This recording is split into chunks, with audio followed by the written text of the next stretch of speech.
Welcome to Interruptions Podcast, where we have heartfelt and sacred discussions about our culture, faith traditions, and our community.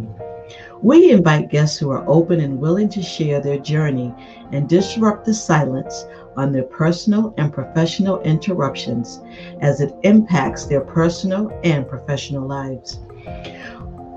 Kathy and I are very passionate about everything that we do, and we hope that this show is more enlightening and empowering for you to find a way towards a path towards healing.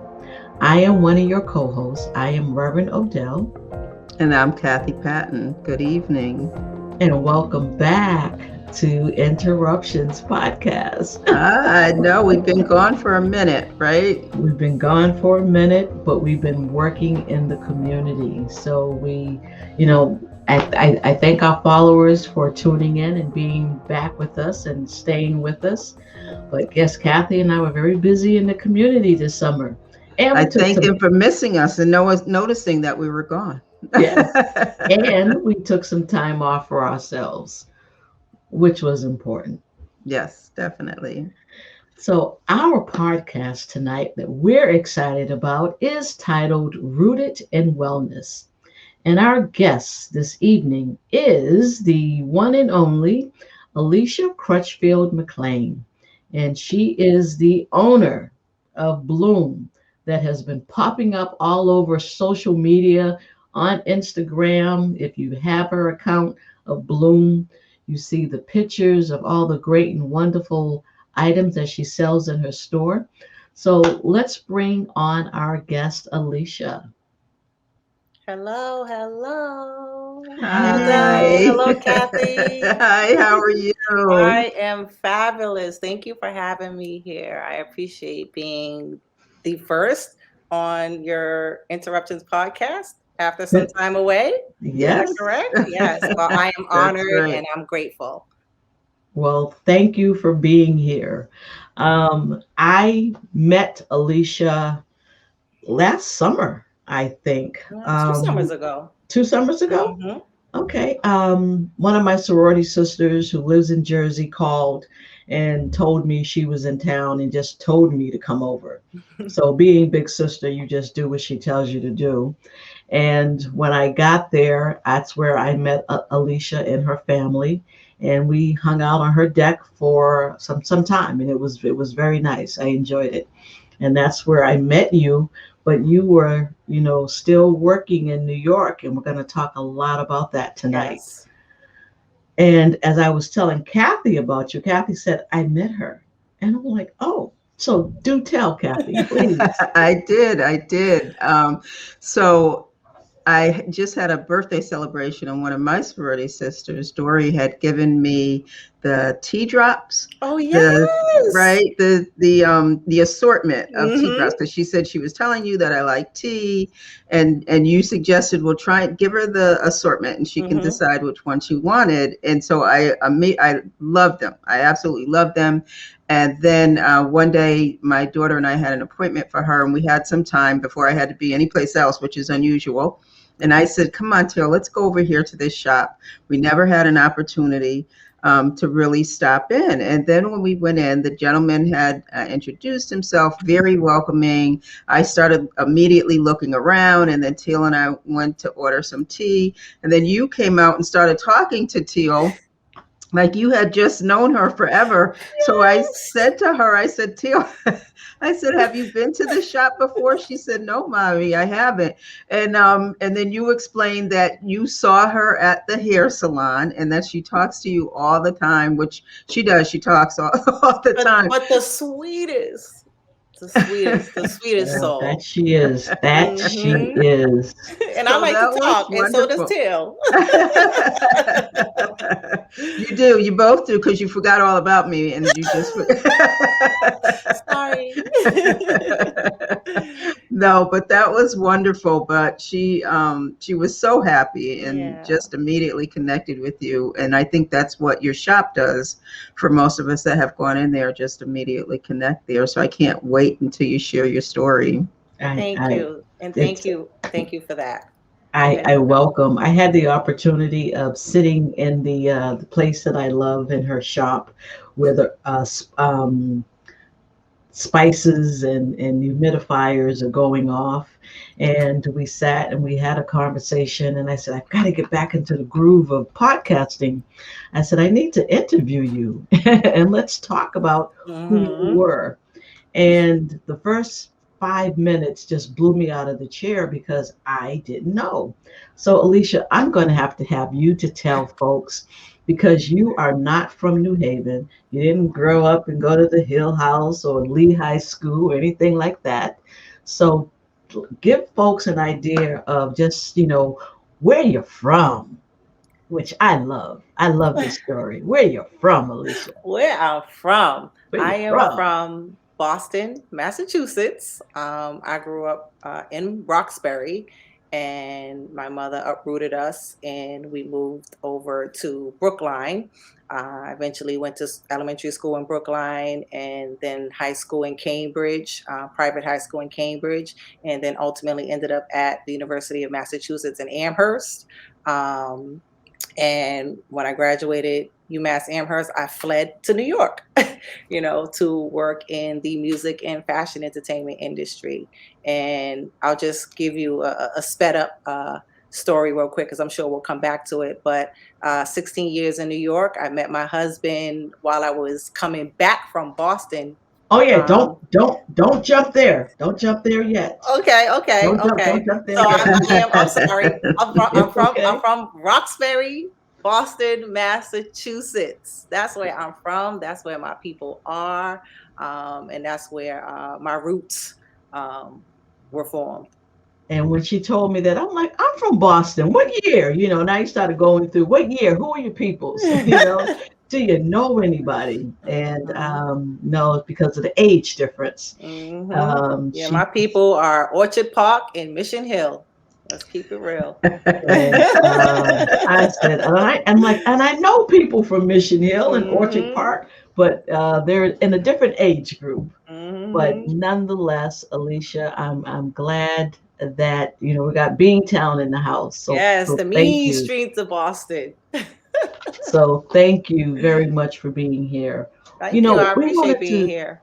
We want to talk about, get an idea. You said you in Boston. When did you know, high school, college? When did you know that you had a special flair? Because you designers have a flair. So when did you know that you had a flair to be unique and to be different? And thank you for that. I knew I had a flair for being unique and different at a very young age. I can't pinpoint what age that was, but I knew by the time I turned 13 that I was a lover of life and I wanted to see the world. And I'm grateful for my mother and my parents for allowing me that openness and that freedom to explore. So I took that to heart and I did as much as I could, and was able to evolve and thrive from that mindset of wanting to be unique and wanting to be creative, and wanted to do more in life. I didn't want to be a product of my environment. And I won't go too deep into that, but I didn't grow up with a silver spoon, despite perception now. But I refused to be a product of my environment. So I worked hard as a teen to do the things outside of my environment that would ultimately get me to where I am today. Okay. I don't know. I hope that answers your question. It does. Okay. It does. So, Alicia, when you were in school in Boston, you said you went outside of, so you didn't have to deal with the busing situations in Boston. I did not. Fortunately, I entered into a program that allowed me a different journey. Okay, good. I unfortunately dealt with the school busings. I went to Boston Tech, which is not far from Orchard Park. Yes. And my older cousins went to Boston Tech. And Kathy, if you didn't go through Dudley Station, you couldn't go home. Woo! Dudley, wow. Had to go through Dudley Station. So if you didn't have to go through that, that was a good thing. But it was, Boston is still known for racial tension Oh yeah. and some of the biases that go on in school that I had to deal with. So is that something that you had to deal with being outside of Boston, some type of racial discrimination, even though you were in Brookline? Yeah, at school and in my personal community, especially I dealt with not only racism but colorism, and it affected me deeply. So yes, I had to deal with that coming from the projects, coming Mhm. from living in the projects, and then going to a private school where I was just one of 13 Black children in a school of 1,000. Wow. Was Yeah, it was very intimidating, but it actually was fuel for me. I'm gonna say this is I went to school, super high energy like I still am now, and I said, well, this is me and this is where I come from, and I'm going to introduce you to this. And I was able to combat a lot of the tension and the racial um, s- situations at school by just being myself, being funny and fun, and not taking anything personal. And I thank my parents for just instilling in me a strong, helping me flex my strong backbone with grace. And I just I I address things with that much seriousness, and just kind of like educated myself, and did what I could to stay sane. As Mm. far as the personal life is concerned, that was a little different. My Yeah. I, some members of my family considered and treated me like an outcast. One, because I was going to a private school, and they were still in public school. Also because of my skin tone. They some thought my mother, we were acting white and whatnot, and that wasn't the case. My mother just wanted a better life for me, and she did what she had to do to see to that. And I thrived from it. And I at one point I was totally against it because of the bullying and the whatever in and out of school. But I thank her so much to this day, because it made me who I am. I'm able to navigate through this sickening um, economy and racial tension that we're going through right now, with a certain type of mindset and disposition on things. Yeah. And so, and I'm You able know, to kind of pass those values down and grace down to my daughter. it's when you talk about, the colorism. Mhm. Colorism is a perfect word for that. In terms of if you're too light, you're too dark, then folks want to know, how do you define yourself? Mhm. So how do you define yourself? How do you classify yourself? What do you say that you are? People ask you. Well, I'm black. I'm black African American. My parents are actually your complexion. My grandmother was light skinned. Both of my grandmothers, my paternal and maternal. And there's just that's just how it is in my family. There's different skin tones. Some of Yeah. us came out darker, some of us came out lighter. I just happen to get light eyes too. So, oh God, that just made it even, you know, worse. Well, you can't be black. Where you come from? And I look just like my daddy. And I look just like both my grandparents. So I am black. Of Okay. course, there's some mixing, way back when. But as far as my race, I am black, African American. You know, And go because ahead. that's something that Kathy and I talked about on one of our shows earlier. So, Kathy, do you get, when you were growing up, or even now, do you get that? People looking at you, not sure, if you're African American, if you're mixed, if you're white. I did when I was younger. That I don't think anyone is crazy enough to do it now. But they're not brave enough to say it now. But when I was younger, I did. I got that a lot from kids in school. Like, well, is your father white, or is your mother white? Because you're light and you have the hair and you have the whole everything. And then it became even worse when they would see my father, because my father is very fair skinned, because my grandmother was white.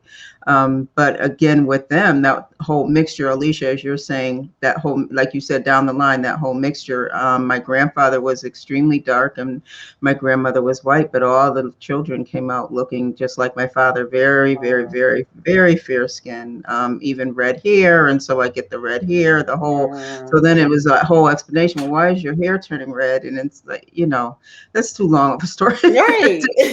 Why do I need to explain all of that? It is what it is, right? Yeah. And so definitely I did get that growing up. And then it was infuriating at some point to just continually get the questions. And if I was with my father, then people would be looking at me, because obviously I was darker than him and still being light. And then you'd get the questions and the looks at him. And so you kind of learn to live with it. Although I wasn't that calm child that just wouldn't like stare at people like me. My mother would always yank my arm, like, stop doing that. But you did get that. So I think it was interesting because you got to know a lot about people when they start to ask you questions like that, right? And so you learn to address it as you get older. You learn to address it, and I think as you shared, it was more difficult when it was coming from some of your own family members or in your community. And more so in my community, because my family looked very different. Everyone had different shades in there. So more so from your community, that was the more difficult questions. But so Alicia, thank you for sharing that. And your eyes are beautiful, by the way. Thank you. Thank you. I got the color. No sight. Thank you. So Alicia, you are in Brooklyn and in fashion, and that sounds so exciting. And that was always like on the top 5 things. I was supposed to be a model too. So all of, the queen, then the model and everything. I was just supposed to do all that. So if you had stayed, you might have run into me if you had gotten there earlier, right? And so, but I want to hear, and I love the fact that you said that you've always been you with the energy. So I want to hear though about the Brooklyn, Alicia. Tell me about the Brooklyn, Alicia. So, like I mentioned earlier, as soon as I graduated from UMass Amhurst, I fled to New York, and Brooklyn was my first stop on that journey. I was blessed to be able to secure an apartment in a home that my former roommate's parents owned. So they rented out sort of a studio bedroom for me.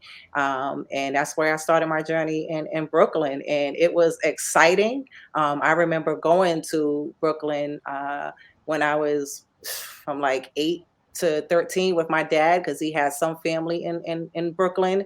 And so I remember always wanting to just be immersed in the culture, the creativity. And that I certainly was on Nostrand and New York Avenue in the heart of Crown Heights. And she says the heart. Hey. And I will say it was scary. But I was prepared mentally and energetically to take it on. So Brooklyn became my home. I was able to thrive creatively, and I was being creative and doing wild things with my clothes in Boston, but in Brooklyn, I was just kind of able to just open up, and truly. How do I articulate this? Like truly experiment. I was able to experiment more and felt comfortable experimenting because everybody around me was just so fascinating. And I couldn't get that in Boston nor at UMass while I was there. No, you wasn't. Alicia, who were you working for?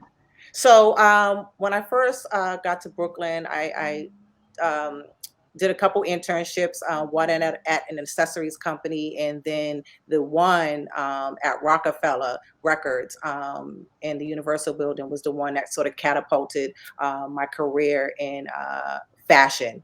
So who I was working for was the marketing director at Rockefeller Records. I started with her as an intern. Osiyaman Asamoda was her name.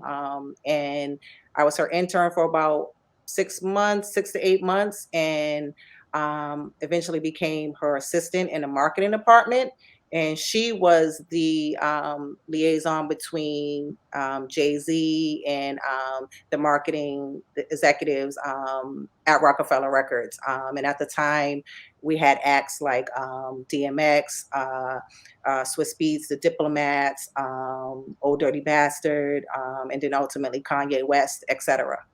So I was working as her assistant on the marketing side of things. I was into fashion, and I was kind of making it known that I love fashion, and I ultimately wanted to, experiment with being a stylist. So I would take some of the promotional T-shirts that they used to distribute on the streets via the street team at the time they were called, which is like a promotional team that would kind of get the word out about albums coming out, etc. And I would take the T-shirts, I would cut them up. I taught myself how to sew, so I would sew and create all types of stuff with these shirts and whatnot, and that ultimately caught the eye of someone in the office, and they say, you should we should set you up with some of the stylists here and see how you can support them, because that seems to be something that you truly want to do. Okay. And that led to an internship with Ludacris's stylist at the time. And then I became an assistant stylist working with the styling team for Ludacris. Nice. Hmm. Some people are probably going, oh, I want to go in and see her store now and just talk to her. Yeah, yeah. You Ooh, know, so totally different Alicia, world. at any point in time, did because I know parents, like, oh, you're in New York, you're living your life, your mom, are you going to get married? You're going to settle down and have kids? Was that ever coming up for you? At, you know? No, I mean, no, no. I'll be honest. I had no desire to get married. I had no desire. I will say this: when I was younger, in my teens, in my early 20s, I had a desire to get married and have children. But then once my career started popping off, and I would say around like 24, 25, my thoughts on marriage and children changed. And not because I, was selfish, but I just knew there was such a big world out here, and I wanted to explore, and I wanted to do all the things that a 20 something year old is supposed to do without any major responsibility outside of paying my rent and handling my bills. But I was not thinking about marriage or children, and I almost got to the point where I was like, I'm never having children, oh no. So but eventually, as things started slowing down, I am a sap and a romantic at heart, so of course I started thinking about taking family life Oh, seriously. okay. Now, I know when I talk to you, I just want to talk about, because our show is called Interruptions. And Yes. you told us about a interruption that happened to you. Please, Yeah. briefly, your first interruptions. Briefly. You are living the life in Brooklyn, Manhattan, stylist. You're doing your thing. And then all of a sudden, interruption happens. What Mhm. happened, Alicia, and where did it take you? So I eventually moved from Brooklyn into Manhattan. This was at the height of my career. I was living in a skyrise condo overlooking the Hudson River. Beautiful, beautiful, amazing lifestyle.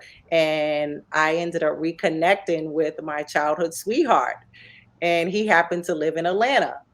And I just, for a long time, we never were able to reconnect over the years as life went on after we both went off to college. And I just always knew that he was the one that I wanted to, if I was to get married, spend my life with. And I was 13, 14. So imagine what that felt like. And then, being what, late 20s or maybe early 30s at the time, what that felt like, oh my God, I reconnected with him. It's amazing. Oh my God, it's everything I imagined it to be. And so I got caught up in love and ended up uprooting myself at the height of my career in this beautiful condo of mine and moved to Atlanta. and it was very brief. Okay, Okay. so it was not. It was. It was. You can't even say the words. I can just It see was you're that just It. brief. like, It. We were different. We were much mm, different than yeah. what we were as children. And although we still have love for each other, a deep love, it wasn't what I expected, and I'm sure it wasn't what he expected. And it quickly turned awry, and I was going into a deep hole while I was there. Not only because I had uprooted myself, so I wasn't working. I was trying to find my way in Atlanta, which was very hard. And I started getting depressed. Our relationship really wasn't working out. We were two very different people, and the lust had subsided. Ah, And yeah, thank you for your honesty on that one, because sometimes that's what it is. yep. What we envision a relationship is, but it's not. So you have this interruption, this Hmm. love life that doesn't turn out to be, and now you've got to go back to where? Where do you go back to, and how do you So do it?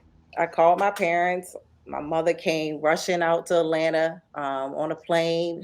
We packed up my stuff and shipped it through UPS, y'all. Okay, it was that bad. I had to get out of that situation. It was becoming volatile. So it was we had to pack up my stuff immediately. We couldn't get a moving company to get me out quick. So I packed up all my stuff, and nobody really knows this, but I packed them up stuff in about 30 boxes and shipped Mm, it via UPS, USPS, and FedEx back to New York. And luckily, you smart girl, I had the condo still, so I had subletted it to a couple of young models, and so I had to go back and bunk with them, which was another interruption and almost an embarrassment. I felt like a failure, and it was rough. It was rough. mm. But their lease, the sublet lease was up soon after I got back, so I was able to kind of take control back of my space. Okay. But it wasn't the same. Mm. Mentally I was drained, and out of sight, out of mind. In the fashion industry, especially as a fashion stylist. So I had to work extremely hard to regain my network and get the gigs I needed to be able to sustain and pay my bills, because the condo wasn't cheap. So I went back to the condo and spent some time there, but I wasn't able to get enough work to sustain that lifestyle, and I was you know disappointed, very Mm. disappointed and hurt. And um and so but I picked myself back up, and I said, this water view, this glamour, this doesn't define me. So I'm going to try something different, and I'm going to pivot. And so I pivoted and transitioned into Harlem. And I looked at it as my way of getting to know New York all around. I started in Brooklyn, went to Manhattan, got a taste of Manhattan. I actually did a little stint in Bushwick actually before Manhattan. But anyways, Brooklyn, Manhattan, and now I'm in Harlem. So I'm getting a taste of all the lively parts of New York. And so I looked at it like that. And found a nice apartment in Harlem and kept it moving, and ended up getting my pep back, and went back to styling and you know doing what I do. Alicia, Very nice. you had said, excuse me, you Mhm. had said that you felt ashamed, but was it the relationship the reason why you felt like that, or was it that you couldn't like redo your business in Atlanta? What made you have that sense of being ashamed? I felt ashamed because I made a decision off of impulse and didn't truly think about what I was doing. When I uprooted myself, it was such an impulsive move, and Mm. I'm not.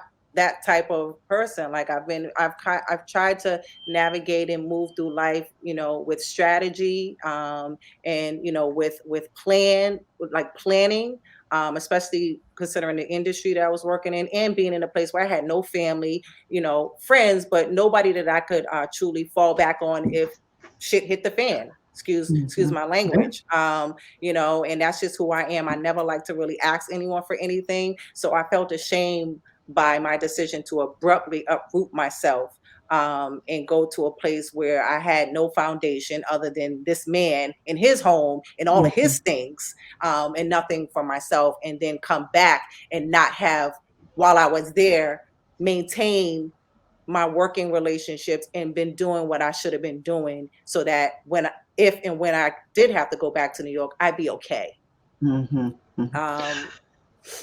Yeah, I love your necklace, because that's clearly what you were, fearless, right? Thank you. Yes. Moving from one part of New York to another. So, but I want to now ask you, move us through your journey to Connecticut, because I'm thinking, I'm still stuck in New York and the life. Just right, that whole, and I mean, even when you moved to Harlem, just the fact that you had the courage and the wherewithal to do that. So now I'm still thinking glamour wherever you went, because you have that level of energy that you bring with you. But move us through your journey to Connecticut. I mean, you're in Westville now, right? I'm in Westville now. So even for me, I'm still thinking, like, even Harlem, like, where you're in Westville now, is totally different, right? There's just no. So I'm saying, okay, you have to explain this journey to me that got you here to Connecticut. So I met my husband to be Tommy in transit. So I was actually coming from, and mind you, I'm just leaving, Atlanta. I'm still not over. I'm still mentally in anguish from this relationship. So I was in Boston for my best friend's wedding, and I'm leaving Boston, and I just ended up meeting my husband to be in transit. And I wasn't into anyone. I didn't even look up when he first spoke. I just was like, but he was so nice, and then he offered me coffee and a snack. So I was like, "Ooh, okay, coffee, okay."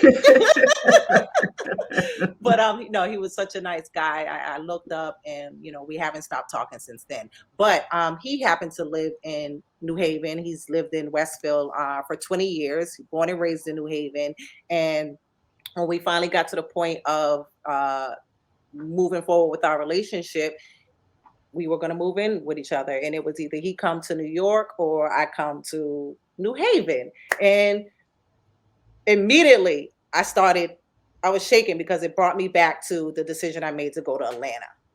And I really had to work to think hard about making a decision on what I wanted to do, because I did not, at this point, there was no, I'm coming back to New York. Like, that's just how I felt. Like, I'm like, okay, what do I do? I am in love with this man, but I have to separate the lust, that first few months of just bliss. Yeah, the heart signs in the eyes. Yes. I know.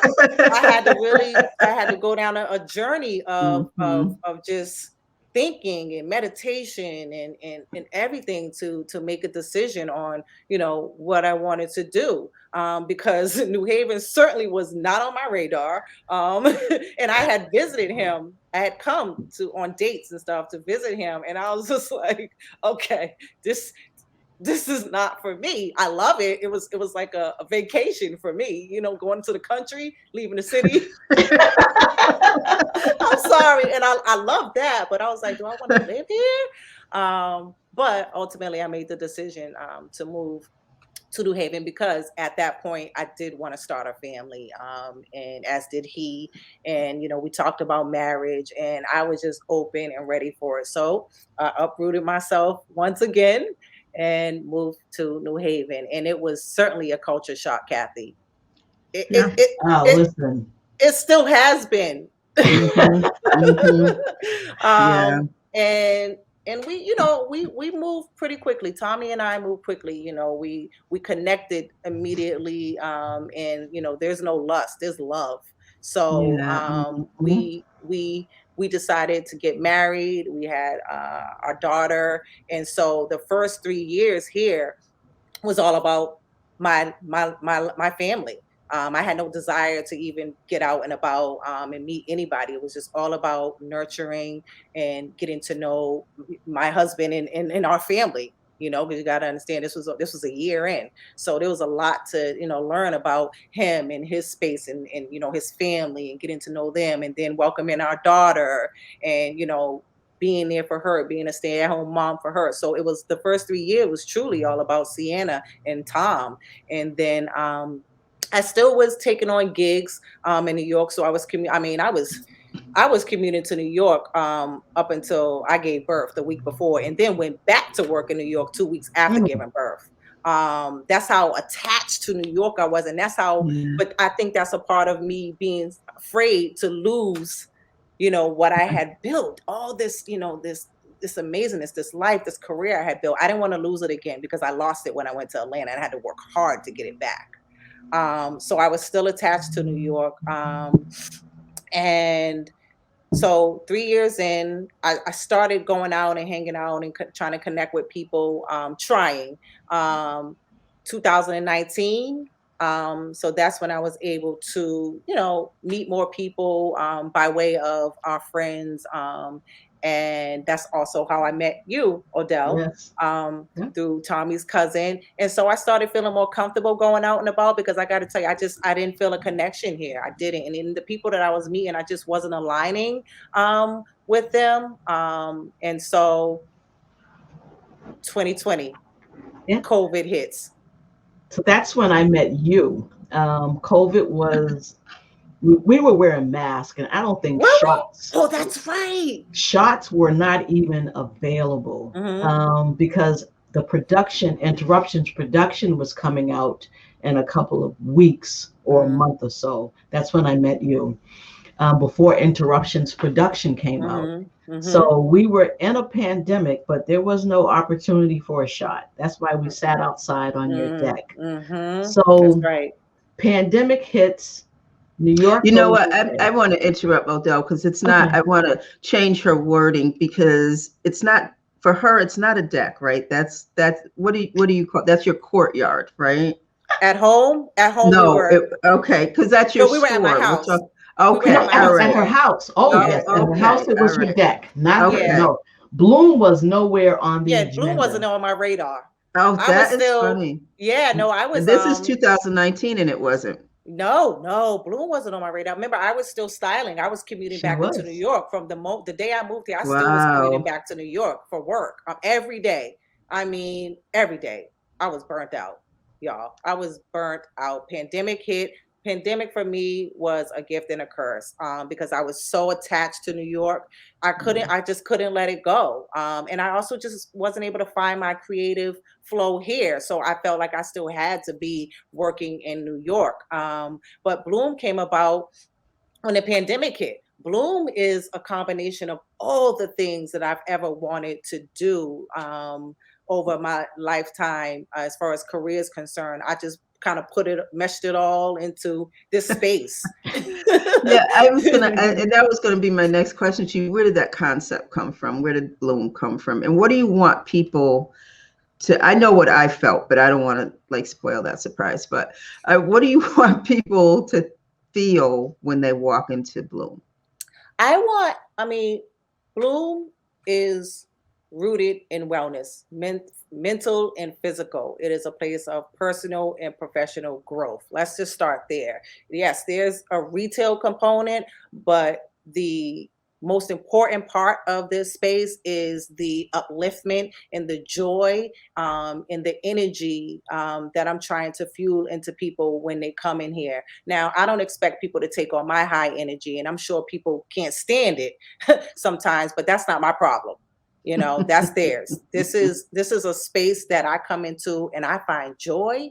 And I've always had a knack for wanting to uplift people. And that's also part of the bullying that I experienced as a child. I was just a very high energy, happy go lucky young child. My Mm. mother tells me, she's like, when you were like 2, 3, you just, from then we knew, you were just going to be a burst of, sunshine, and that's just who I am. And I wasn't able to truly be myself in the fashion industry in New York. I'm gonna be very honest. I had to dim my light. I had to bite my tongue, and I had to, swerve down paths just to appease others, or to just save face, maintain my own sanity. And Bloom is not that. You will not walk up in here and make me feel any other way than joy and upliftment. And when you leave, that's the same feeling I expect you to have. So Bloom was created to provide a space for the community to gather, thrive, and grow together. That's not just a mission statement. That's truly how I feel. I feel like some people are like, oh, it's too flighty, it's too fake. No, I feel good. I am happy. I am in a space of joy, and I just want to be able to help others feel that. We have a lot of shit going on right now. Excuse my language. Life it's not perfect. But we don't have to bask in pain and bask Mhm. in misery, let's live fearlessly. And some days are gonna be better than others, but there's no reason why we should just bask in the dismal. So, Alicia, what would you? I mean, I've been into your shop, and I love the fact that there's a stereo playing. Oh I yeah. just love that stereo. What? It's gone. They took it. Somebody purchased it. No. Okay, let's just let me stay focused. Um, Yes, it departed today. okay. Thank you for letting me know, so that I'm going looking for the Stevie Wonder album playing when I walk in. Mhm. What can people buy from your store? Who do you want to come into your store? So we You've don't. talked about the experience, but what Mhm. can people purchase from you? So we don't have a transient customer. Our offering is just as diverse as our customers. I carry a little bit of everything, from wellness to home decor to nature, art, etc. So when you walk into Bloom, you're introduced to our flower shop. It's actually a flower nook. We're not a flower shop, despite what people. Some people think it's Bloom. It's called Bloom for more than what the floral meaning is. But anywho, you're greeted by our flower shop. You're greeted by a wide arrangement of gift items, jewelry, soaps, candles, etc. Mostly made by local artisans, and I'm talking about local to Westville in Connecticut. Like there's so much talent around us. It's just like unreal. Like I love it, and I love to see people thriving in here. Like the community support has been so amazing for others. So I've created this sort of microeconomy for us to thrive and together. So there is also the cafe where you could purchase a beverage, whether it's a mocktail, which is a non-alcoholic Mm. drink, which is all fresh made here, coffee, tea. We're going to be starting a new food program shortly, where you'll also be able to get sandwiches, salads, baked goods. Again, all made by local chefs. There is, let's see, the wellness room. I'm a big advocate for mental health and wellness, so I carved out a room specifically for that. And the room actually is hosted by Chocolate Potion, which is a mental health brand that creates. It's a black owned brand, and it's a father and daughter duo, and they've created products like essential oils, candles that also turn into body butters, bath salts, body scrubs, everything that's for mental health and wellness and calming and relaxation. There's nothing euphoric. There's no CBD or THC. It's just what I call like airplane mode products that kind of give you peace of mind. And also in that room is our breathe bar. And the concept of the breathe bar is you enter into the wellness room, and you sit down and you just have a Inhale. meditative moment.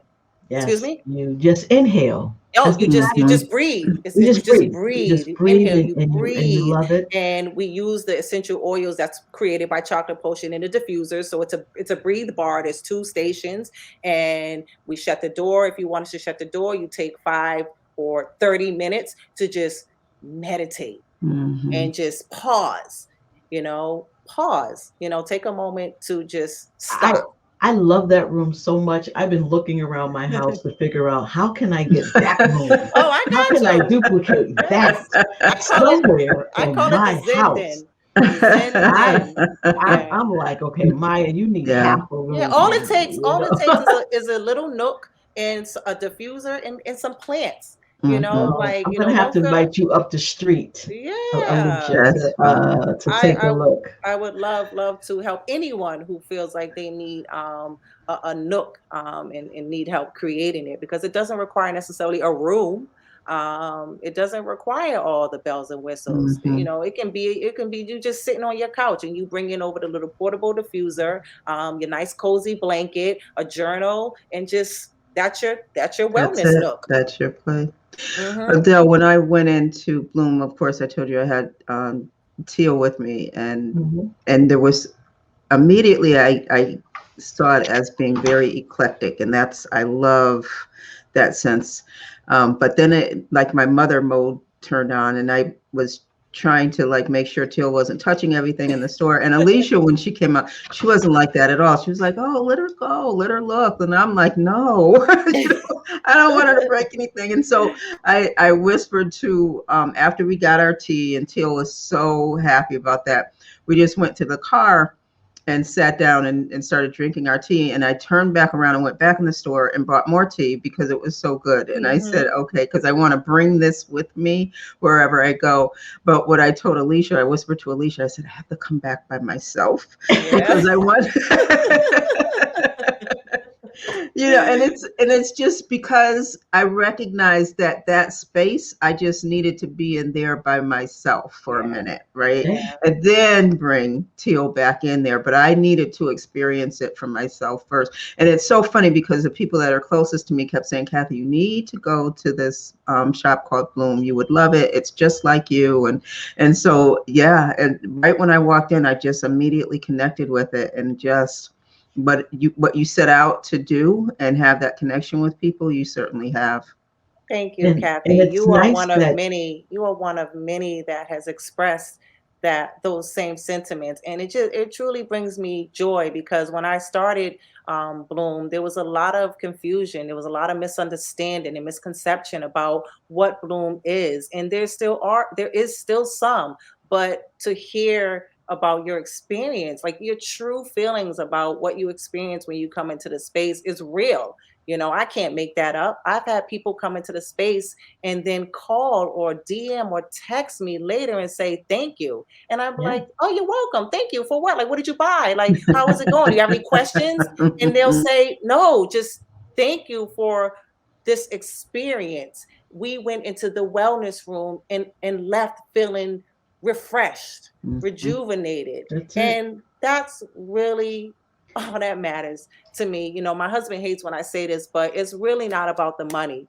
Abundance is going to come. I have a connection with I know how to make money. You know what I mean? I'm not here to push sales. I'm not here to push you to buy anything. I'm here to push you to pause and consume some time or something for yourself and your loved ones. And if you come in here and you just book a brief session or just buy a $3 tea and you walk out feeling great, I'm okay with that.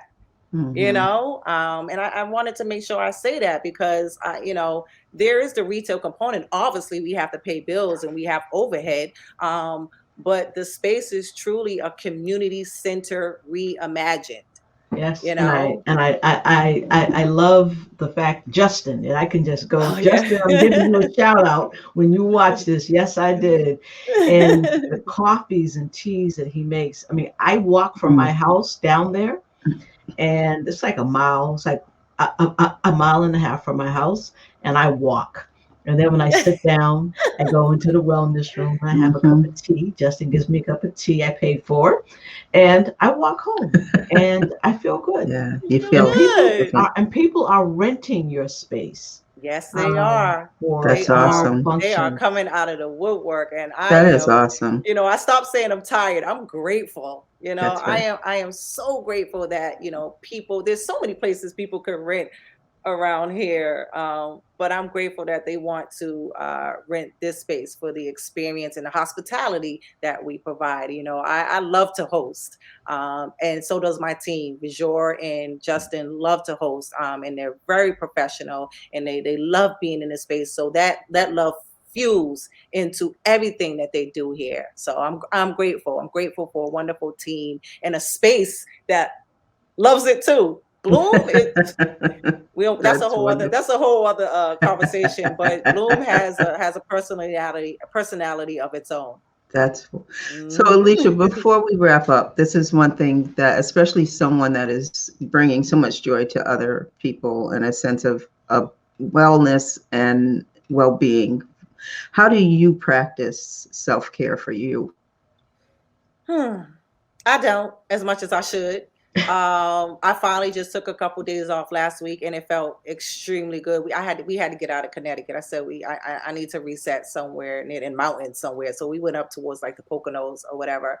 But I try my best, Kathy, to leave everything at the door when I go home every night.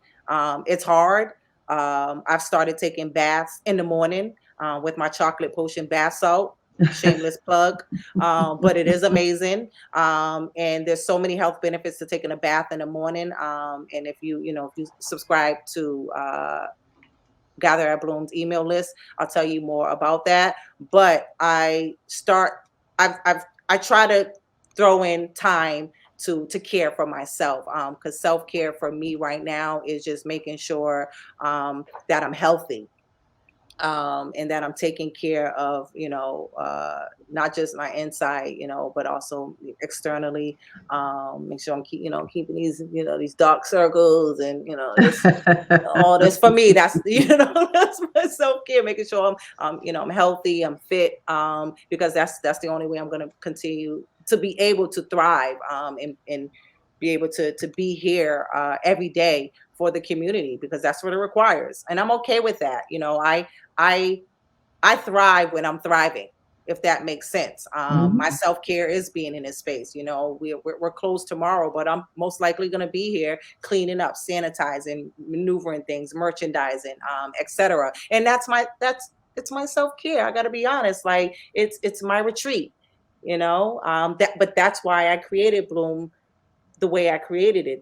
It's a place where I go to retreat, and get some self-care.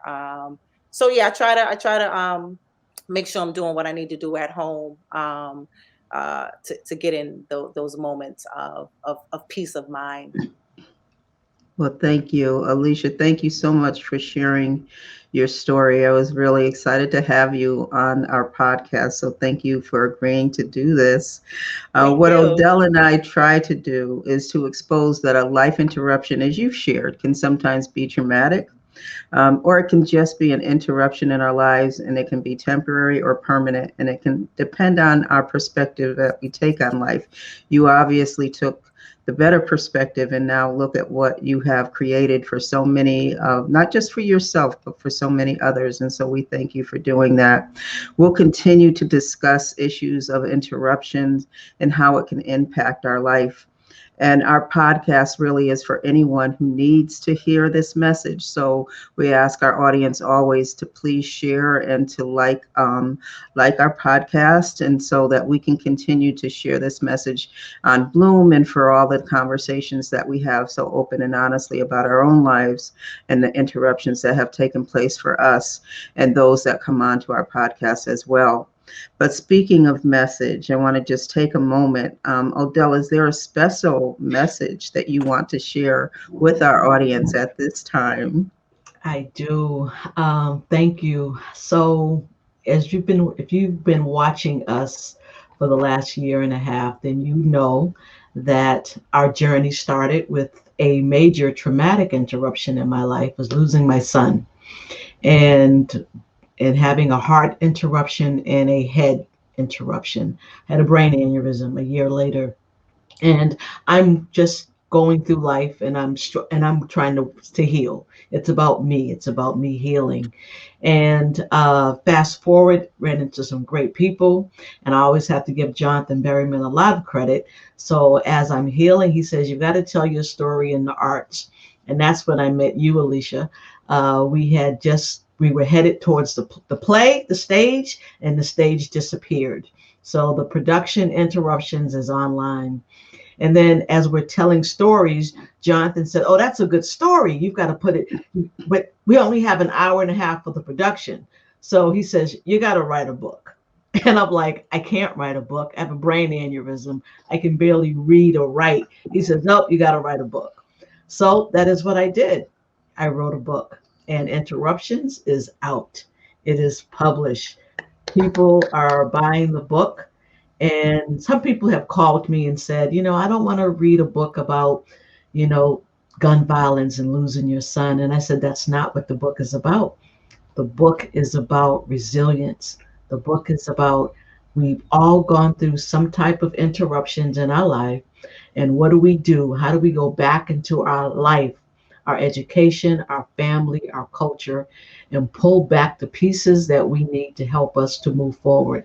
So the book is about resilience and reinventing yourself. And I just talk about interruptions along the way, various life interruptions, good and bad.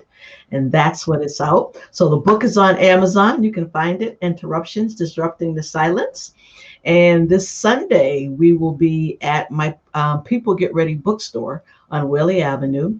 And for those of you who have a special invitation, we'll be present, and others can watch it online.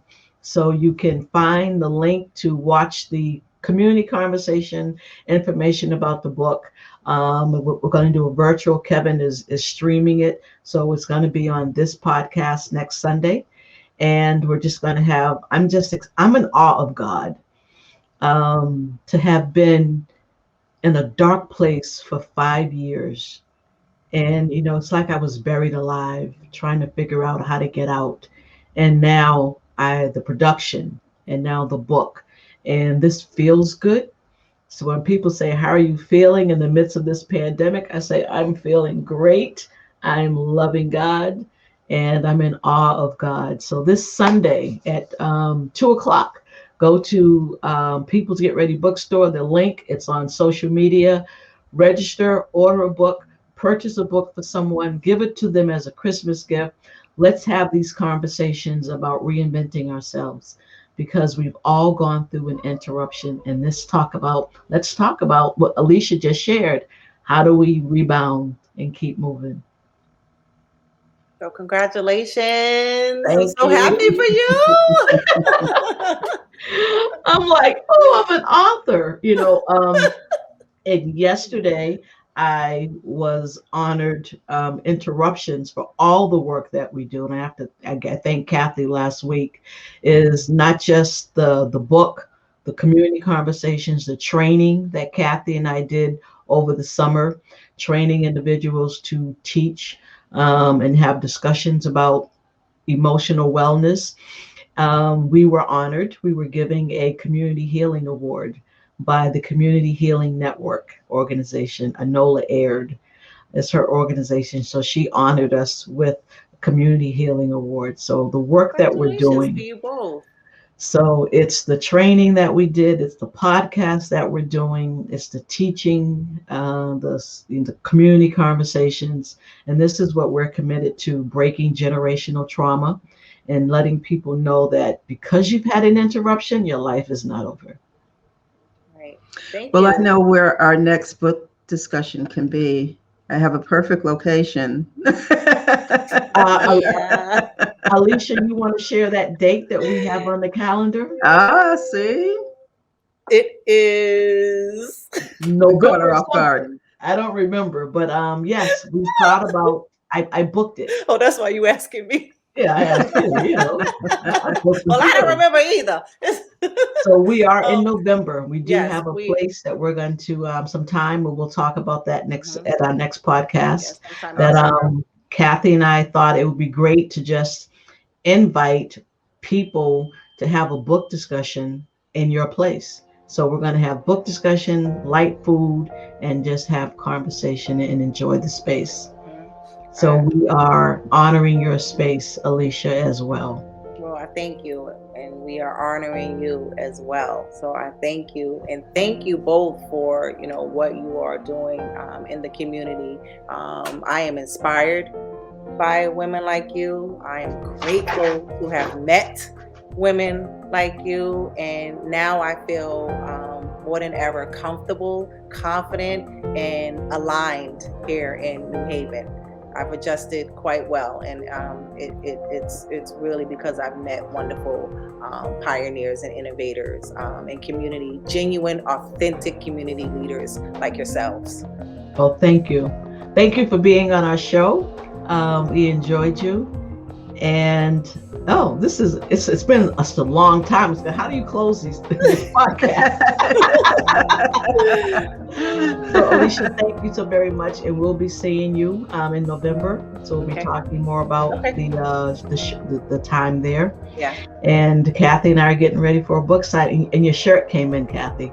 Okay, awesome. So, yes. Kathy, tell Tia I said hi. I sure will. She'll be thrilled. Bye. Right, and don't forget to like our podcast and subscribe to our show.